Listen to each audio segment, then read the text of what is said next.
28 তারিখ থেকে শুরু হচ্ছে জুনিয়র বৃত্তি পরীক্ষা। বৃত্তি পরীক্ষায় 10টা ভুল একদমই করা যাবে না। আচ্ছা ভাইয়া, পরীক্ষা শুরু 10 মিনিট আগে এক্সাম সেন্টারে কি ঢোকা যাবে? একদমই না, অন্তত পক্ষে 30 মিনিট আগে তোমাকে ঢুকতে হবে পরীক্ষার হলে। আচ্ছা আপু, আমরা কি প্রশ্নে লেখালেখি করতে পারবো? প্রশ্নে কোনো প্রকার লেখালেখি দাগাদাগি একদমই করা যাবে না। তাহলে আমরা এখন রাফটা করব কিভাবে? তুমি চাইলে পরীক্ষার খাতার শেষ পৃষ্ঠায় রাফ লিখে সেখানে রাফ করতে পারো।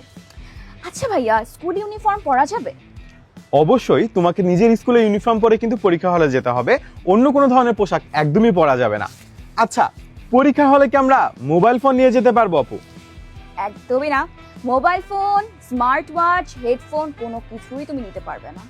আচ্ছা ভাইয়া, পরীক্ষায় তাহলে কি সায়েন্টিফিক ক্যালকুলেটর ইউজ করা যাবে? পরীক্ষা হলে সায়েন্টিফিক ক্যালকুলেটর ইউজ করার কথা বলা আছে, তবে নন প্রোগ্রামেবল। সো এটা নিয়ে অনেক স্কুলে কনফিউশন তৈরি হয়, তাই বেস্ট হচ্ছে তোমার জন্য সাধারণ ক্যালকুলেটর ব্যবহার করা। আচ্ছা ভাইয়া, উত্তর হাইলাইট করার জন্য কোন রং ব্যবহার করতে পারবো? লাল এবং সবুজ কালি একদমই ব্যবহার করা যাবে না। তুমি যদি হাইলাইট করতেই চাও, সর্বোচ্চ নীল কালি ব্যবহার করতে পারো। পরীক্ষার হলে আমরা সর্বোচ্চ কয়টা এক্সট্রা পেপার নিতে পারবো? যত খুশি তত এক্সট্রা পেপার নিতে পারো। আচ্ছা ভাইয়া, ওএমআর শিটের বৃত্ত ভরাটে ভুল হলে কি করব? ওএমআর শিটে যদি তুমি ভুল করে ফেলো তাহলে কিন্তু খুবই সমস্যা।